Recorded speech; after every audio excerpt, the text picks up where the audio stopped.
Hello everyone. इस session में हम पढ़ेंगे non fund based credit facilities के बारे में। ये एक इंट्रोडक्शन लेक्चर है। इसमें बस आप और मैं चर्चा करेंगे कि non fund based credit facilities होती क्या है, एक बिजनेस ट्रांजैक्शन में इन फैसिलिटीज का क्या रोल है, कौन कौन से टाइप की non fund based credit facilities होती हैं। आगे जाके हर एक type of non fund based credit facility के ऊपर एक सेपरेट लेक्चर आएगा जिसमें हम रिजर्व बैंक ऑफ इंडिया की गाइडलाइंस को भी कवर करेंगे। चलिए हम इस सेशन को स्टार्ट करेंगे। हम लॉजिक को समझेंगे कि non fund based credit facilities क्यों बनाई गई। तो इस लाइन में non fund based credit facility में आपको एक वर्ड का मतलब पता है जो कि है क्रेडिट। क्रेडिट का मतलब होता है उधार। फैसिलिटीज की बात करें तो फैसिलिटीज का मतलब है अलग अलग तरीके, उधार देने के अलग अलग तरीके क्रेडिट फैसिलिटीज। जितनी भी क्रेडिट फैसिलिटीज बनाई गई है बैंक के द्वारा वो एक बोरोवर की रिक्वायरमेंट को ध्यान में रख के बनाई गई है।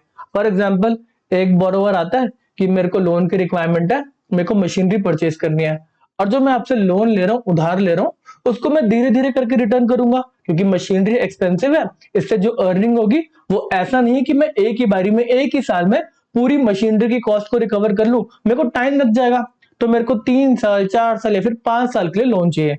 तो यहाँ पर एज अ बैंकर आपने टर्म लोन नाम की क्रेडिट फैसिलिटी दी। आपने टर्म लोन की क्रेडिट फैसिलिटी दी, बोला हाँ ठीक है तू 5 साल के बाद एक टर्म के लिए लोन ले ले, 5 साल के बाद मेरे को रीपे कर दियो, 7 साल के बाद मेरे को रीपे कर दियो, जो भी आपके टर्म्स एंड कंडीशन है। अच्छा जी, अगला बोरोवर आता है, वो कह रहा है कि मेरे को शॉर्ट टर्म नेचर का पैसा चाहिए, मेरे को काम करना तो मेरे को रॉ मटेरियल परचेज करके लेकर आना, मेरे को उसके लिए पैसा चाहिए। मैं आपसे पैसा लूंगा, रॉ मटेरियल परचेज करके लेके आऊंगा, मैन्युफैक्चरिंग का प्रोसेस करूंगा, फिर मैं प्रोडक्ट को बेच दूंगा, 3 महीने के अंदर अंदर मैं आपके पैसे को रिटर्न कर दूंगा। तो यहाँ पे आपने समझा उसकी रिक्वायरमेंट को, एक बोरोवर की रिक्वायरमेंट को, कि उसको अपने बिजनेस ऑपरेशन करने के लिए, उसको वर्किंग करने के लिए लिमिट की रिक्वायरमेंट है, फंड्स की रिक्वायरमेंट है। तो आपने वर्किंग कैपिटल का फाइनेंस दिया। आपने क्या बोला कि हमारे पास अलग अलग तरीके आपको फंड करने के, कैश क्रेडिट नाम की एक फैसिलिटी है, ओवरड्राफ्ट नाम की एक फैसिलिटी है, इनवॉइस डिस्काउंटिंग नाम की एक फैसिलिटी है।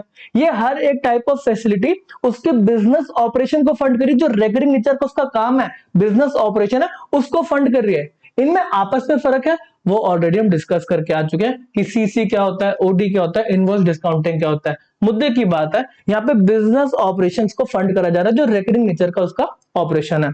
ठीक है सर। अब ये non fund based credit facility क्या है? अब यहाँ पे बोरोवर आ रहा है, जो बोरोवर है वो बैंक के पास आ रहा है, कह रहा है देखो मेरे को आपसे फंड्स की रिक्वायरमेंट नहीं है। यहाँ पे बोरोवर कह रहा है फंड्स की रिक्वायरमेंट नहीं है, बैंक कह रहा है आपको फिर क्या चाहते हो हमसे? देखो हमारा काम तो फंड्स देना ही है ना, आप हमारे पास क्यों आए हो? फिर कह रहा है मेरे को आपका नाम चाहिए है। बैंक कह रहा हमारा नाम चाहिए, हम आपको नाम कैसे दे सकते हैं? तो यहाँ पर कह रहा है देखो जो मेरे बिजनेस ट्रांजेक्शन है ना, बोरोवर कह रहा है कि मेरे बिजनेस ट्रांजेक्शन है, अब इसके अंदर ना ट्रस्ट नहीं होता। जो सेलर है वो सामान भेजने से पहले सोचता है कि मैं भेजू या ना भेजू, क्या पता जो बायर है वो पेमेंट करे ना करे। ऐसी जो हम कॉन्ट्रैक्ट कर रहे हैं उसके अंदर जिनको हम सर्विसेज दे रहे हैं उनको भी हम पे ट्रस्ट नहीं है कि हम काम पूरा कर पाएंगे कि भी नहीं कर पाएंगे। तो हम चाहते हैं कि आप हमारी गारंटीज लो। जो बोरोवर है, जो क्लाइंट है, बैंक का जो क्लाइंट है ना, वो कह रहे फंड नहीं चाहिए, आप हमारी तरफ से गारंटीज दे दो।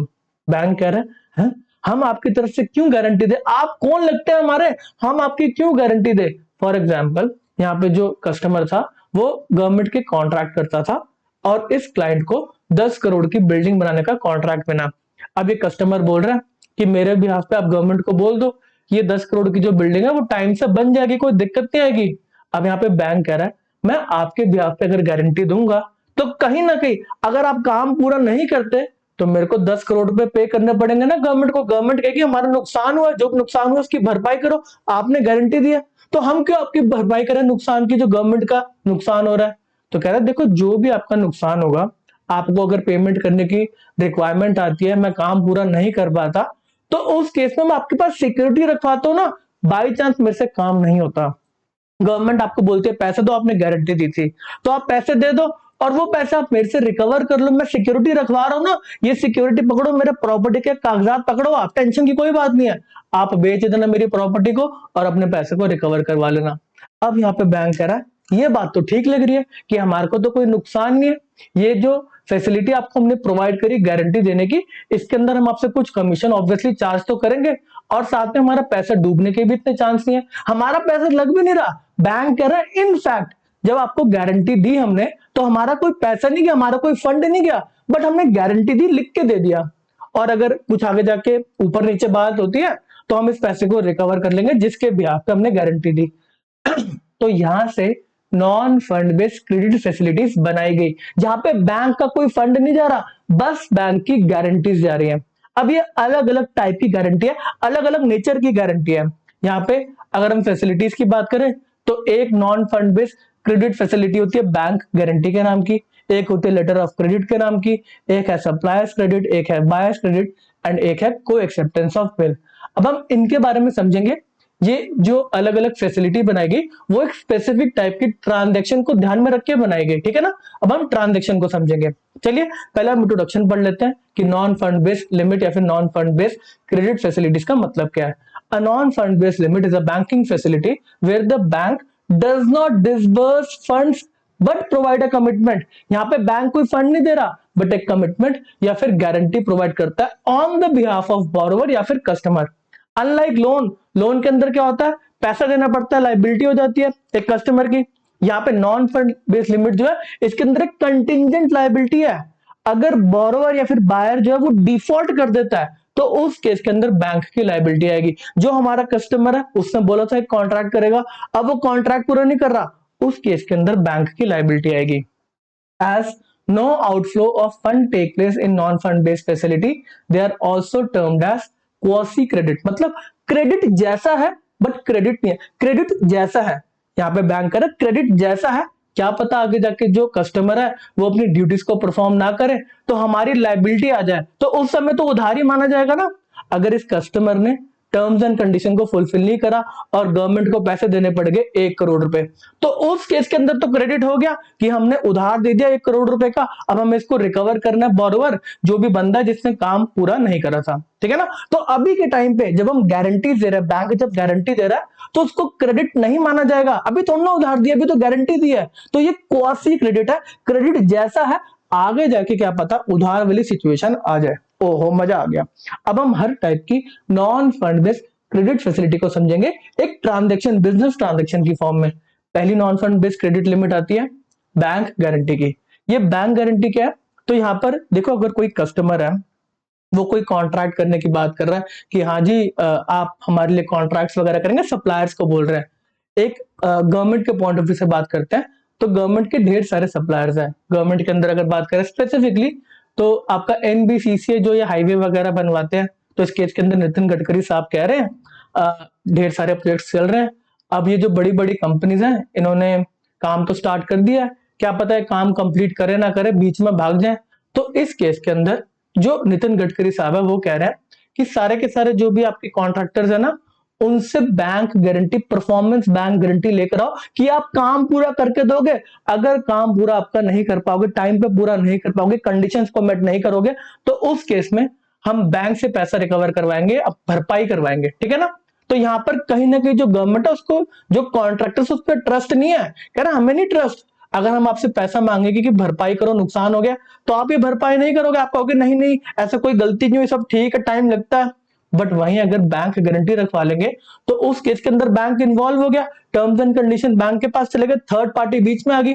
अब यहाँ पे नितिन गडकरी साहब बैठे हुए हैं, कह रहे देखो ये कस्टमर ने बोला था टाइम से काम करेगा बट इससे टर्म्स एंड कंडीशन नहीं मानी। बैंक को बोल रहा है, कस्टमर को नहीं बोल रहा, बैंक को बोल रहा है देखो आपने जो गारंटी दी थी उसमें तो मामला खराब हो गया, वो तो कंडीशंस मेट नहीं हुई, आपने गारंटी दी तो पेमेंट कर दो। तो फिर बैंक गारंटी को इन्वोक करा जाएगा, बैंक यहाँ पे पेमेंट करेगा और जो कस्टमर है जिसने काम पूरा नहीं करा उससे पैसे को रिकवर करा जाएगा। मजा आ गया जी सुन के।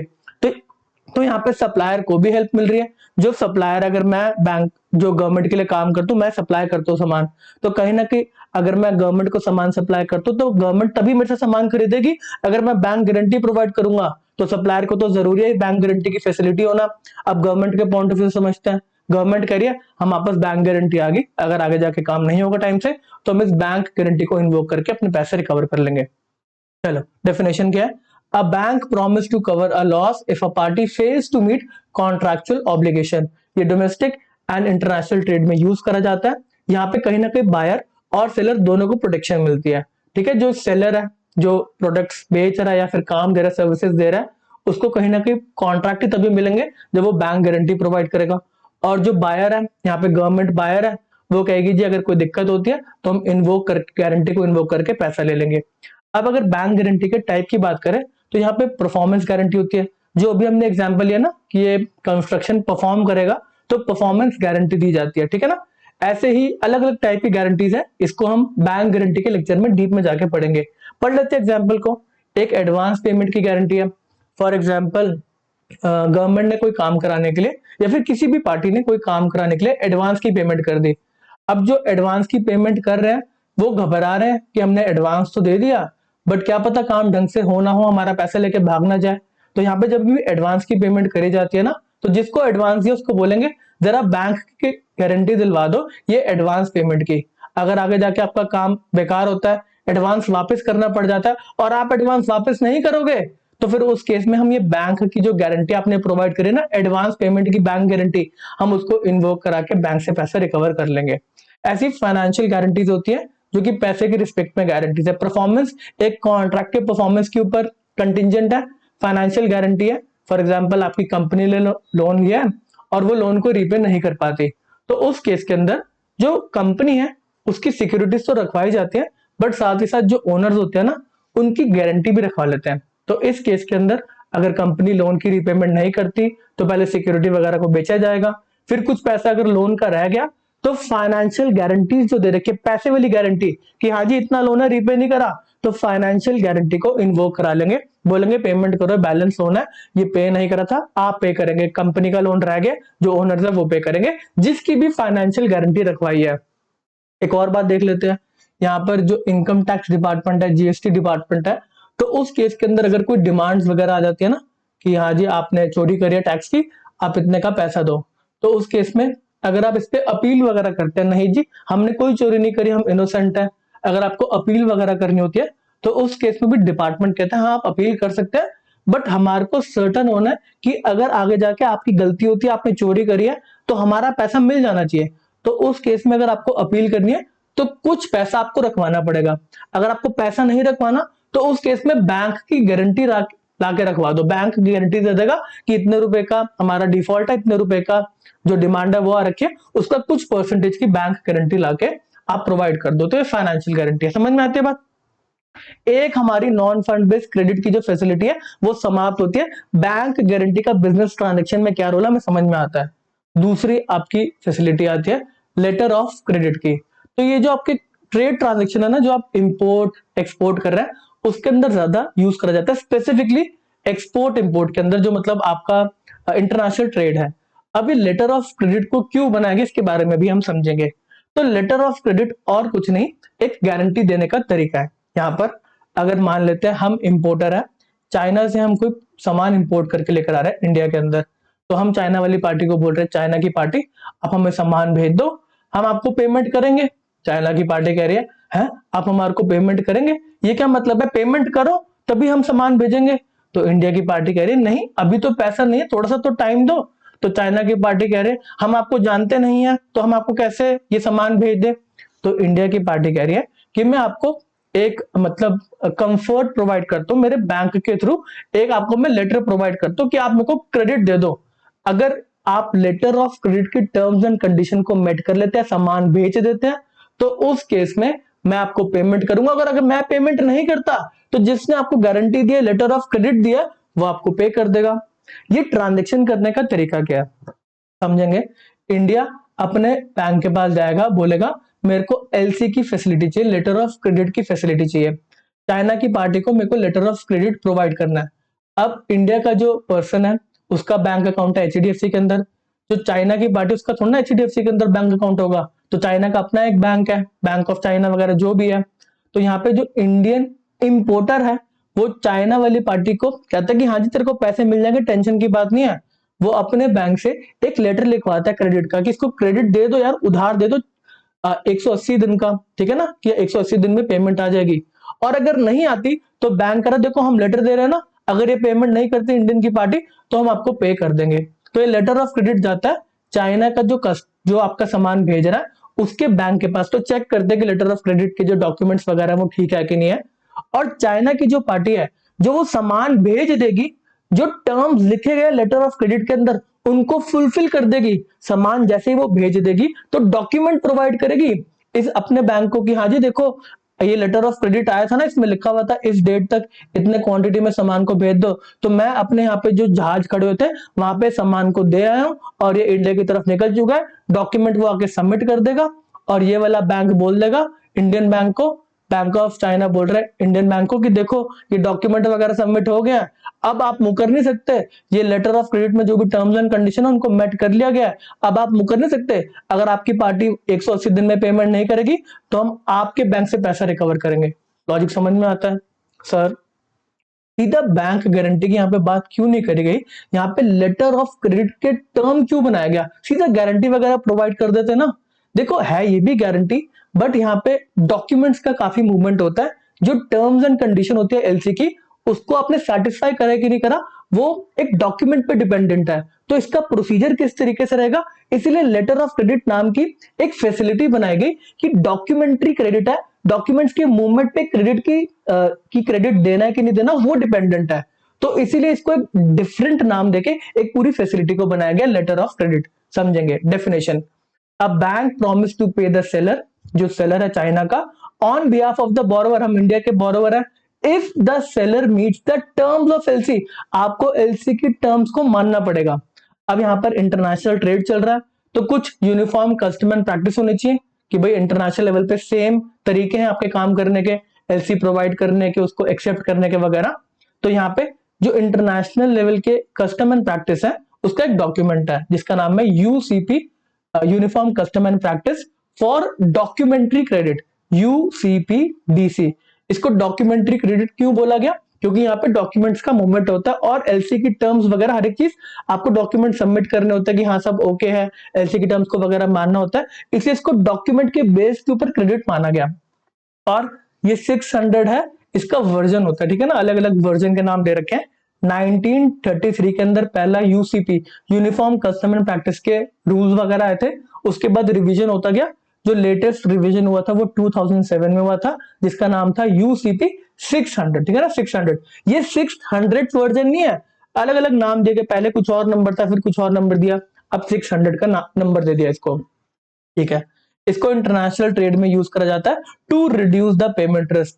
जो सेलर है, जो यहाँ पे चाइना की पार्टी सेलर है, उसको सबमिट करना पड़ेगा कंप्लायंट डॉक्यूमेंट, उसको इनवॉइस, बिल ऑफ लीडिंग वगैरह की, देखो मैंने शिप पे आपका सामान छोड़ दिया, जो आपने बोला था, जैसे आपने बोला था वो मैंने छोड़ दिया, अब इसके बेसिस पे आप मेरी पेमेंट पूरी करवा देना, अगर ये वाला इंडियन पार्टी पेमेंट नहीं करती तो बैंक मेरे को पैसे दे देगा, ठीक है ना। अलग अलग टाइप की आपकी एलसी होती है, साइट एलसी है, यूजान्स एलसी है, रिवॉल्विंग एलसी है, इसके बारे में हम लेटर ऑफ क्रेडिट के चैप्टर में जाके पढ़ेंगे। चलिए जी, अगला आपका नॉन फंड बेस्ड लिमिट आता है बायर्स क्रेडिट की। अब ये बायर्स क्रेडिट क्या है, इसके अंदर भी हम ट्रांजेक्शन के थ्रू समझेंगे। हमने इंडिया के अंदर एक मशीनरी को इंपोर्ट करवाया यूएसए से, यूएसए की एक पार्टी है, हम इंडिया के अंदर है, तो यूएसए से हमने एक नई मशीनरी, फिर नया कंप्यूटर वगैरह आया था, हमने इंडिया के अंदर इसको इंपोर्ट करा लिया।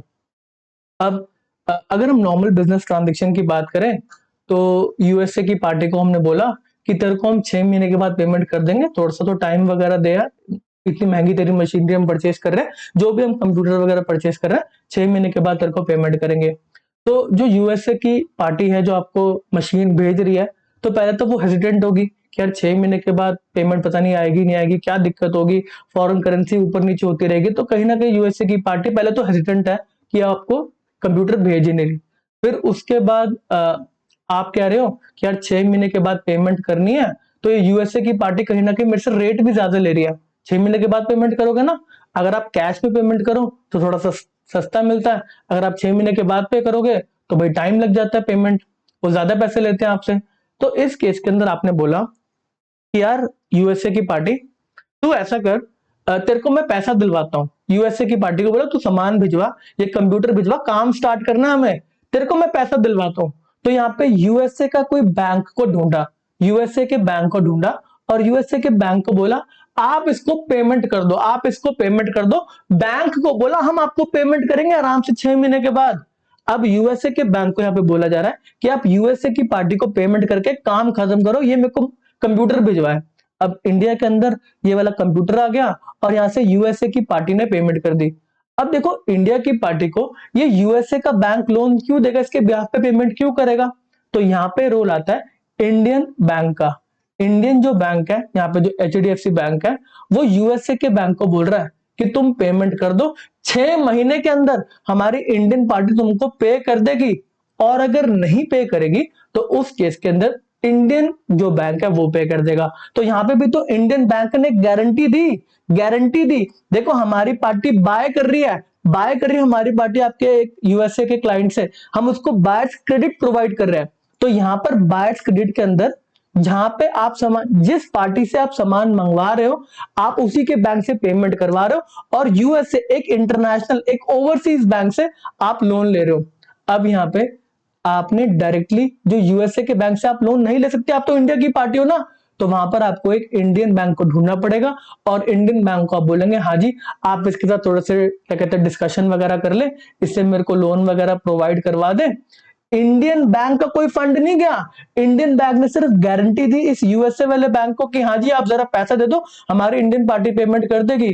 तो इंडियन बैंक ने गारंटी दी, जिसको बोला जाता है बायर्स क्रेडिट। ठीक है ना, अब हम इसकी डेफिनेशन को पढ़ेंगे। चलो, अच्छा इसमें फायदा क्या हुआ? सबसे पहली बात, जो यूएसए का सप्लायर था उसको फटाफट पेमेंट मिल गई, तो वो इतना हेजिटेंट नहीं होगा ना, फटाफट सामान भेज देगा, कहेगा मेरे को पैसे मिल गए, मेरे को क्या दिक्कत है, ऑन द स्पॉट उसको पैसे मिल गए। उसने रेट भी अच्छा नेगोशिएट कर लिया होगा कि आप अभी के अभी हम आपको पैसा दिलवा रहे हैं, कितने रुपए की दोगे, तो यहाँ पर उसको थोड़े से डिस्काउंट्स मिल गए होंगे। उसके साथ साथ जो इंडियन इंपोर्टर है उसने यूएसए की करेंसी के अंदर, फॉरेन करेंसी के अंदर, डॉलर्स के अंदर लोन को रेस करा। जो भी हमारी फॉरेन करेंसी के अंदर लोन लिए जाते हैं, वो जो लोन होते हैं वो क्योंकि फॉरेन करेंसी के अंदर है, तो कहीं ना कहीं उनका जो रेट ऑफ इंटरेस्ट होता है वो काफी कम होता है। वो यूएसए पे जो रेट चल रहा है, आप अगर इंटरेस्ट रेट को कंपेयर करेंगे इंडियन करेंसी के अंदर रेट ऑफ इंटरेस्ट, तो वो बहुत फर्क है। इंडियन लोन एक्सपेंसिव है, फॉरेन करेंसी के अंदर लोन जनरली चीप होते हैं। तो जो भी इंडियन एक्सपोर्टर एक्चुअल में काम करते हैं वो भाग भाग के बायर्स क्रेडिट लेते हैं। ठीक है ना, तो हमारे इंडियन बैंक को बोलते हैं वो कि बायर्स क्रेडिट ही चाहिए हमें, हमें फॉरेन करेंसी में ही लोन चाहिए, ताकि हमारा जो इंटरेस्ट की कॉस्ट है वो कम आ सके। ठीक है ना, समझ में आती है बात, ये ट्रांजेक्शन समझ में आती है। अब हम इसको पढ़ेंगे इंग्लिश के अंदर क्या लिखा गया, थोड़ा सा लॉजिक को लगा के। ठीक है ना, buyer's credit refers to a loan, ओहो लोन, पैसा, लोन पैसा ले रहे हैं for the payment of import, हमने इंपोर्ट करा था यूएसए से, इंपोर्ट के लिए पैसा ले रहे हैं, arrange on behalf of importer through an overseas bank, India के बिहाफ पे यूएसए के बैंक को बोल रहे हैं आप पेमेंट कर दो, लोन का पैसा दे दो आप। द ऑफ शोर branch credit the nostro account of Indian bank. अब यहाँ पे पेमेंट करी कैसी जाती है, तो ये जो यूएसए का बैंक होता है वो इंडियन बैंक, जो इंडियन बैंक आपस में खाता रखते हैं ना, तो इंडियन बैंक जो है उसका खाता यूएसए के बैंक में होता है, यूएसए के बैंक का खाता इंडियन बैंक में होता है। तो अगर हम इसके अंदर है ना नॉस्ट्रो वॉस्ट्रो लॉरो का कॉन्सेप्ट आता है, सीधा नॉस्ट्रो के कॉन्सेप्ट को पढ़ते हैं। इंडियन बैंक जो खाता मेंटेन करती है यूएसए के बैंक के साथ, उसको नॉस्ट्रो अकाउंट बोलते हैं। इंडियन बैंक अगर यूएसए के बैंक के साथ जो अकाउंट मेंटेन करती है उसको नॉस्ट्रो अकाउंट बोलते हैं। अभी आप इतना ही समझो, तो यूएसए की जो पार्टी है ना, इसको हमने बोला कि यूएसए की जो क्लाइंट है उसको पैसा देना है, तो ये यूएसए का बैंक क्या करेगा, इंडियन नॉस्ट्रो अकाउंट के अंदर पैसे को डाल देगा। कितना? $50,000 का आपकी मशीनरी थी, तो वो क्रेडिट कर देगा, और ये $50,000 फिर यूएसए की पार्टी को पे हो जाएंगे। तो यूएसए का बैंक डायरेक्टली पे नहीं करता, वो इस तरीके से करता है कि लाइबिलिटी तो इंडियन बैंक के अल्टीमेटली है ना, तो यूएसए के बैंक ने $50,000 इंडियन बैंक के नॉस्ट्रो अकाउंट में डाल ले, क्रेडिट करे, फिर वहां से पेमेंट होगी यूएसए की पार्टी को। अब अल्टीमेटली पैसे को रिटर्न करना है इंडियन इंपोर्टर ने। अब यहां पर इंडिया के नॉस्ट्रो अकाउंट में इस पैसे को डाल देगा, पेमेंट होगी। The offshore branch credit the nostro account of the Indian bank and the bank uses the funds to make the payment to the exporter bank. ये जो यूएसए वाली पार्टी है इसको $50,000 फिर ट्रांसफर कर दिए जाएंगे as an import bill payment on due date. इसके बाद जब इंडियन पार्टी है, जो भी टर्म होगा 6 महीने का, तो फिर ये पेमेंट करी गई है, तो इंडियन बैंक ये $50,000 रुपीस हमारा जो इंडियन का बैंक है उसको दे देगा। पहले उसके अकाउंट के अंदर $50,000 आए थे, क्या कहते हैं, ये यूएसए के बैंक ने दिए थे इंडियन वाले खाते के अंदर, तो यहां से इंडियन इंपोर्टर ने इंडियन बैंक को $50,000 रिटर्न करे, ये फिर यूएसए वाली पार्टी को वापस कर देगा। पहले क्रेडिट करे गए थे, यूएसए वाले ने दिए थे इंडियन बैंक को, फिर इंडियन बैंक ने वापस कर दिया, ऑब्वियसली बीच में इंटरेस्ट वगैरह कमा के। तो बायर्स क्रेडिट का लॉजिक आपको समझ में आता है। जो हमारा इंपोर्टर पार्टी है वो लोन तो ले रहा है बट हमारे इंडियन बैंक से नहीं ले रहा, वो यूएसए एक ओवरसीज बैंक से लोन ले रहा है।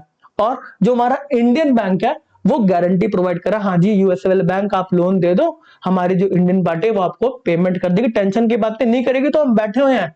तो यहाँ पे जो गारंटी प्रोवाइड करी जाती है वो प्रोवाइड करी जाती है एसएलबीसी की फॉर्म में, stand bye letter of credit, SLBC, SBLC sorry, stand bye letter of credit, SBLC stand bye letter of credit, ठीक है ना। ओके, बायस क्रेडिट के अंदर जो आपका स्कैम्स वगैरह हुए थे, एक स्कैम वगैरह जो हुआ था वो बायस क्रेडिट के अंदर करा गया था। अब उसके अंदर क्या प्रॉब्लम थी उसके बारे में मैं आपको डिटेल में बताऊंगा बायस क्रेडिट और सप्लायर्स क्रेडिट के लेक्चर के अंदर, ठीक है जी। तो बायस क्रेडिट के अंदर क्या की फीचर्स हैं, टिपिकली यहाँ पे डेफर्ड पेमेंट करी जाती है 30 डेज 180 डेज के लिए। जो क्रेडिट आपको मिलता है वो फॉरेन करेंसी के अंदर मिलता है, जो आपको लोन मिलता है इंडियन पार्टी को जो लोन मिला वो यूएस की करेंसी में मिला। इसके बाद जो इंटरेस्ट रेट होते हैं वो जनरली लोअर होते हैं डोमेस्टिक लोन से। इसके साथ जो फॉरेन लेंडर है वो एक्सपोर्टर को पेमेंट कर देता है और बात यहाँ पे खत्म हो जाती है, ठीक है जी। एग्जाम्पल की बात करें, an Indian importer borrows USD 1 million from bank of America at 5% rate of interest, जो यूएस सप्लायर उसको इमीडिएटली पेमेंट हो जाती है और फिर कुछ टाइम के बाद जो भी टर्म्स हो उसके बाद जो इंडियन इंपोर्टर है वो पेमेंट कर देता है। एक और बार हम इस ट्रांजेक्शन को समझेंगे, एक और बार हम इस ट्रांजेक्शन को समझेंगे, एक और बार, एक और बार, एक और बार, ठीक है ना। तो यहाँ पे जो यूएसए की पार्टी है उसने मशीनरी को भेजा इंडिया के अंदर और यूएसए के बैंक से हमने बात करी कि आप पैसा प्रोवाइड कर दो, तो 50,000 रुपीज, 50,000 यूएस डॉलर का जो लोन है वो यहाँ पे यूएसए की पार्टी को प्रोवाइड कर देंगे। अब जो यूएसए का बैंक है उसको रिकवर करना है ना पैसा, तो क्या बोलेंगे इंडियन इंपोर्टर के अंदर कि हमने आपके नॉस्ट्रो अकाउंट में इस पैसे को डाल दिया है, नॉस्ट्रो अकाउंट के अंदर क्रेडिट कर दिया, मतलब यूएसए की पार्टी ने यहाँ पे पैसा दिया और यहाँ पे इंडियन बैंक अकाउंट को बोला हमें आपसे $50,000 रुपीज रिकवर करने हैं, हमने आपके ब्याज पे आगे दे दिया। क्या करा, अगर मैंने क्या करा, यहां से मैंने आपके नाम से रमेश को पेमेंट कर दी 10 रुपए की, ठीक है ना, 10 रुपए की पेमेंट रमेश को कर दी।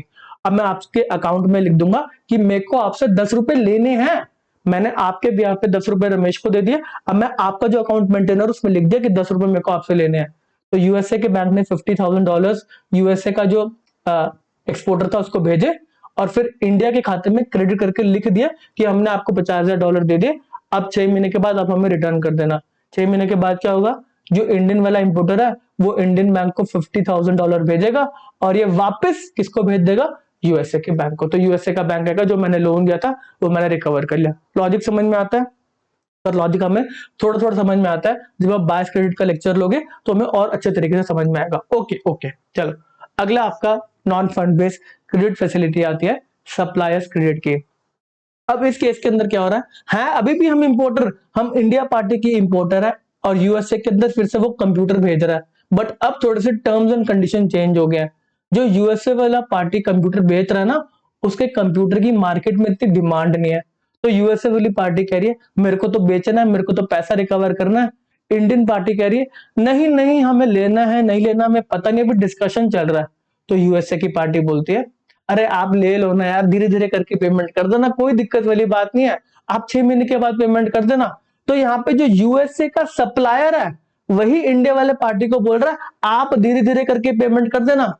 तो मैंने कहा ठीक है चलो धीरे धीरे करके पेमेंट कर दूंगा। यूएसए की जो पार्टी है वो कह रहा है कोई तो गारंटी रखवा दो, कोई तो, कि आप अगर पेमेंट नहीं करते तो बैंक से कुछ तो गारंटी रखवाओ। तो इस केस के अंदर हमारा जो बैंक है वो एक क्रेडिट, एक लेटर लिख के दे देगा, stand bye letter of credit दे देगा एक, कि हाँ जी यूएसए की पार्टी आप करो इसको, क्या कहते हैं, सामान भिजवाओ, ये धीरे धीरे करके आपको पेमेंट कर देगा। तो इस केस के अंदर सप्लायर ने डायरेक्टली क्रेडिट दे दिया। सप्लायर ने क्या बोला, हाँ जी मैं $50,000 का आपका जो कंप्यूटर है वो भिजवा रहा हूं, आप मेरे को धीरे धीरे करके 6 महीने में पेमेंट कर देना।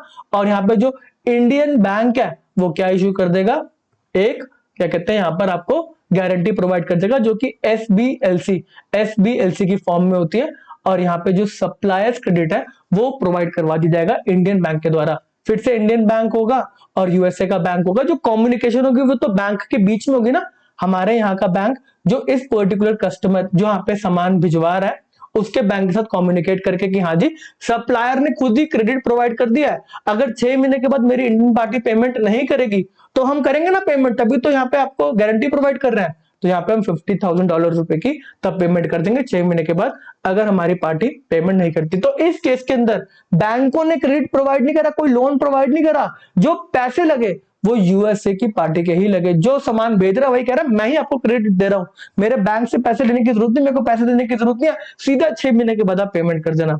ऑब्वियसली जनरली जब सप्लायर्स क्रेडिट दिया जाता है ना, तो यहाँ पे जो आपका मशीनरी की कॉस्ट है या फिर कंप्यूटर की कॉस्ट है, जो भी आप सामान भेज रहे हो उसकी कॉस्ट को थोड़ा सा इन्फ्लेट कर जाता है। यहाँ पे बोलेगा 6 महीने के बाद पेमेंट करना है, तो $51,000 में तेरे से लूंगा, थोड़ा सा एक्सपेंसिव हो जाता है ना, ठीक है। तो सप्लायर्स क्रेडिट का मतलब क्या है? Deferred payment arrange by the supplier extend credit directly to the buyer. जो सप्लायर है वो खुद ही क्रेडिट दे रहा है, वो खुद ही उधार दे रहा है बायर को। अब यहाँ पे गारंटी तो चाहिए ना कि हम उधार दे रहे तो पेमेंट तो आ जाएगा। तो इसके की फीचर क्या है? सप्लायर सेल्फ फाइनेंस कर देता है क्रेडिट को, और यहाँ पे बैंक सिर्फ एक गारंटी देता है in form of SBLC. Sir हमें stand by letter of credit नहीं पता, आगे जाके पढ़ेंगे ना एलसी को, जब हम पढ़ेंगे लेटर ऑफ क्रेडिट को तो समझ में आ जाएगा। The buyers payment, the supplier make what ever arrangement. अब सप्लायर अपने आप अरेंजमेंट कर लेगा कि उसको कैसे ये वाला डेफर्ड क्रेडिट देना है। अगर उसको लोन की रिक्वायरमेंट है तो अपने वहां पे जो बैंक है वहां पे जाके खुद लोन ले लेगा, हमारा इन्वॉल्वमेंट नहीं है, हमारे को सप्लायर ने ही क्रेडिट दिया है, ठीक है ना। चलो जी, बात समझ में आती है। अगला आता है को एक्सेप्टेंस ऑफ बिल। अब जो आपने बिल ऑफ एक्सचेंज के बारे में पढ़ा होगा, तो जो ट्रांजेक्शन वगैरह चलती है, अगर मैंने सामान को भेजा एक पर्टिकुलर पार्टी को और वो वाली पर्टिकुलर पार्टी कहती है 1 लाख रुपए का सामान था, तो मैंने बोला जी पेमेंट करो, तो वो मेरे को अपना बिल साइन करके, बिल ऑफ एक्सचेंज साइन करके दे रही है कि मेरे को आपको 30 दिन में पेमेंट कर दूंगा। देखो मैं बिल बना के दे रहा हूँ कि 30 डेज के अंदर अंदर मैं आपको पेमेंट करूंगा, और उसने साइन करके मेरे को दे दिए। मैंने बिल देखा, मैंने कहा है जी ये क्या है? कह रहा देखो मैंने साइन करके दिया ना, बिल ऑफ एक्सचेंज बना के दिया, मैंने साइन करके दिया। मैंने कहा आप कौन, आपके साइन की वैल्यू क्या, आप हो कौन, मैं क्यों आपका बिल ऑफ एक्सचेंज जो आपने ऐसे साइन करके दिया मैं क्यों मान लूं? तो कह रहा जी अगर आपको बिल देना है तो इसके साथ साथ एक बैंक की भी एक्सेप्टेंस लेके आओ। आप तो साइन कर रहे हो बट बैंक की भी एक्सेप्टेंस चाहिए। मैं आप पे भरोसा नहीं करता, मैं बैंक पे भरोसा करता हूं। तो इसीलिए को एक्सेप्टेंस, दो बंदे एक्सेप्ट कर रहे हैं, जो पैसे देना है वो भी एक्सेप्ट कर रहा है, उसके साथ साथ उसका बैंक भी एक्सेप्ट कर रहा है कि हाँ हमारी पार्टी अगर पेमेंट नहीं करेगी तो बैंक पे कर देगा। क्या है? अ बैंक को sign a bill of exchange to guarantee payment alongside the buyer. जो बायर है वो तो साइन कर ही रहा है बिल ऑफ एक्सचेंज, उसके साथ साथ बैंक भी साइन कर रहा है, ठीक है ना। ये ट्रेड क्रेडिट में यूज करा जाता है। बैंक एक्सेप्टेंस मेक बिल मोर क्रेडिबल। अगर बैंक एक्सेप्ट करेगा तो मैं कहूंगा ठीक है तुम पेमेंट नहीं करोगे तो बैंक से ले लेंगे, बैंक तोड़ फोड़ देंगे अगर पेमेंट नहीं करता तो। Seller can discount. अब सेलर जो है जिसके पास ये बिल आया, को एक्सेप्टेड बिल, इस बिल के अंदर जो बायर उसने भी साइन कर रखा है, एक बैंक ने भी साइन कर रखा है। अब मेरे को इसको डिस्काउंट कराना इजी होगा, मैं इस बिल को लेके जाऊंगा किसी और बैंक के पास, देखो मेरे को पेमेंट आएगी अभी 90 दिन के बाद पेमेंट आएगी, लिख के दिया इन्होंने, बैंक ने भी एक्सेप्ट करा है, मेरे को अभी पेमेंट चाहिए, 1 लाख रुपए का बिल है, मेरे को अभी पेमेंट चाहिए, मेरे को काम करना है, इस बिल के अगेंस्ट आप मेरे को पैसे दे दो।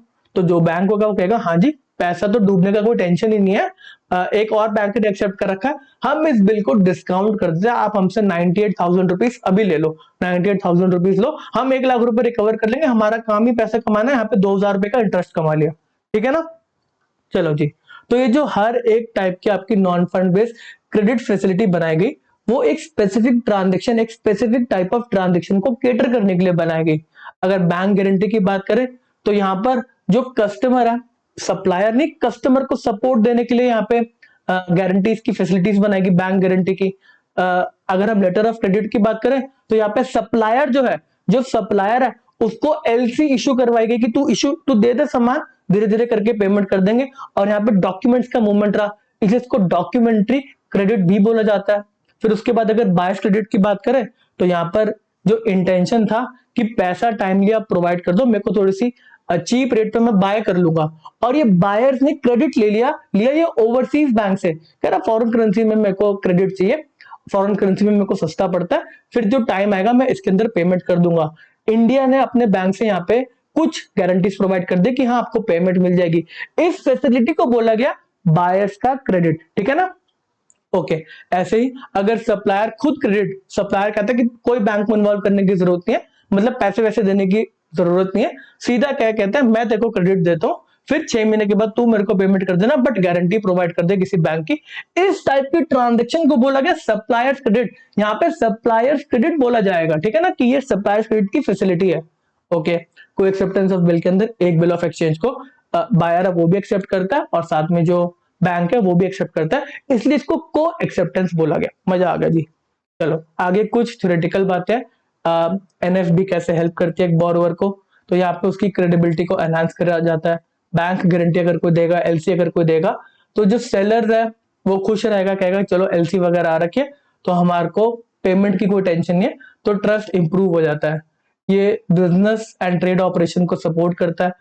इंपोर्टर जो एक्सपोर्टर है वो सिक्योर फॉर्म में जो गुड्स हैं विदाउट अपफ्रंट पेमेंट ये ट्रांसफर वगैरह ट्रांजेक्शन कर सके, इनको डर ना लगे, ठीक है। Enable contractor to participate in the tenders, तो उस केस के अंदर भी बैंक की गारंटी दी जाती है। Improve cash flow management, buyer can defer payment, आराम आराम से आपकी पेमेंट करने का उसके पास टाइम है, तो उसके जो खुद के कैश फ्लोज है, अभी कैश नहीं देना ना, डेफर पेमेंट करेगा तो अभी के उसके कैश फ्लोज को मैनेज कर सकता है, ठीक है। सप्लायर गेट अश्योर्ड पेमेंट की हम मेरे को तो पेमेंट पक्का मिलेगी। No immediate interest burden, non fund based limit के अंदर कोई बर्डन तो ना रहा इंटरेस्ट का, मैंने कोई लोन ही नहीं लिया, बस एक कमीशन फीस की पेमेंट है वो मैं कर दूंगा एलसीज वगैरह इशू या फिर बीजीज को इशू करवाने में। चलो, how bank benefit from NFB limit, bank को क्या बेनिफिट है, वो कमीशन अर्न करता है, उसका कोई फंड नहीं लग रहा, कोई पैसा नहीं दे रहा, बैठे बैठे एक लेटर इशू करा, 1% कमा लिया, 0.5% कमा लिया, 1 करोड़ की ट्रांजेक्शन है, 50,000 रुपए कमा लिया, तो यहाँ पर बैठे बैठे वो कमीशन अर्न कर रहा है। लो रिस्क देन, तो यहाँ पे लोन की तरह रिस्क नहीं है क्योंकि पैसा ले रखा है तो डूबने के चांस ज्यादा है। यहाँ पे तो अगर डिफॉल्ट होगा तभी बैंक की लाइबिलिटी आएगी और बैंक ने उसको भी सिक्योर करके रखा होगा, कोई ना कोई सिक्योरिटी करवा रखी होगी। यहाँ पे क्रॉस सेलिंग की अपॉर्चुनिटीज बढ़ती है, जो बैंक है वो अलग अलग सर्विसेज भी प्रोवाइड करता है, फॉरेक्स की, वर्किंग कैपिटल लोन की। अगर नॉन फंड बेस्ड लिमिट, अगर आपका इंपोर्ट एक्सपोर्ट का ट्रांजेक्शन हो रहा है उसमें एलसी की लिमिट प्रोवाइड करवा रखी, लेटर ऑफ क्रेडिट की, तो पैसा आएगा बैंक अकाउंट में तो वो यूएस डॉलर के अंदर आएगा, फॉरेन करेंसी में आएगा, फिर इसको एक्सचेंज करना है इंडियन रुपी में, उसमें भी पैसा कमाएंगे कि हाँ जी यूएसए से यूएसडी से आईएनआर करना है, उसमें भी हम कुछ पैसा कमा लेंगे, ठीक है जी। तो क्रॉस सेलिंग की अपॉर्चुनिटीज वगैरह बढ़ती है। एडवांटेजेस की बात करें तो बोरोवर के रिस्पेक्ट में कोई भी कैश का आउटफ्लो नहीं होता। Facilitate trade and contract without blocking, कोई वर्किंग कैपिटल का भी रिक्वायरमेंट नहीं है, सिर्फ गारंटी दी जाती है। ट्रस्ट बिल्ड करता है सप्लायर्स के साथ। बैंक की बात करें कोई भी कैपिटल की रिक्वायरमेंट नहीं है क्योंकि कोई फंड का फ्लो नहीं है, स्टेडी फी इनकम फी मिलता रहता है। डिसएडवांटेजेस की बात करें तो जनरली जब भी आपको non fund based limit issue करवानी होती है एक बोरोवर को, तो उसको मार्जिन प्रोवाइड करने होते हैं, कितने रुपए के, तो कुछ पैसा प्रोवाइड करना पड़ता है इन फॉर्म ऑफ सिक्योरिटी, ठीक है जी। डिफॉल्ट रिस्क होता है, अगर बोरोवर फेल कर देता है अपनी कंडीशंस वगैरह तो फिर लीगल हैसल्स वगैरह होते हैं ना, लीगल केसेस वगैरह होंगे, आपसे रिकवरी होगी वगैरह, ये तो देखो नॉर्मल है बैंक के पर्सपेक्टिव में। High charges for small business, अगर स्मॉल बिजनेस की बात करें तो उसके इसके अंदर फीस वगैरह बिजनेस के हिसाब से, बिजनेस के इनकम के हिसाब से जो फीस चार्ज करी जाती है एनएफबीस के लिए वो थोड़ी सी ज्यादा होती है, वो उतना बियर नहीं कर सकते। बैंक के पर्सपेक्टिव में जो डिसएडवांटेज है, कंटिंजेंट रिस्क की लाइबिलिटी है, यहाँ पे टू मेनी गारंटीज अगर इन्वोक हो जाती है तो उस केस के अंदर बैंक की लिक्विडिटी इंपैक्ट हो सकती है, क्योंकि बैंक को पेमेंट करनी पड़ेगी, अब बैंक को इतना सारा फंड ला के रखना पड़ेगा अपने पास कि ये इतनी सारी गारंटीज को इन्वोक कर दिया, पेमेंट करो, तो ऑब्वियसली गारंटी देते समय प्रॉपर असेसमेंट करा जाता है, कितने रुपए की गारंटी देनी है, किस तरीके से गारंटी देंगे, क्या इन्वोक होने के चांसेस हैं, उसके हिसाब से सिक्योरिटी रखवाई जाती है, ठीक है जी। आरबीआई मॉनिटर करता है एनएफबी के एक्सपोजर को, तो यहाँ पे non fund based credit facility specifically buyers credit के अंदर एक बहुत बड़ा स्कैम भी हुआ था, उसके बारे में हम आगे जाकर चर्चा करेंगे। तो ये एक इंट्रोडक्शन लेक्चर था। आई होप आपको non fund based credit facilities का जो इंटेंशन है, जो पर्पस है, वो समझ में आया होगा, और इनमें आपस में क्या फर्क है, जो अलग अलग टाइप की non fund based credit facilities है वो किस टाइप की ट्रांजेक्शन को फैसिलिटेट करती है, आपको वो भी समझ में आया होगा। आगे जाके हर एक पॉइंट के ऊपर एक सेपरेट लेक्चर हम पढ़ेंगे और कोशिश करेंगे थोड़ा सा डीप में बातों को समझने का। चलिए इस सेशन को यहीं पे समाप्त करते हैं, मिलेंगे आपसे अगले सेशन में। Okay, tata, bye bye.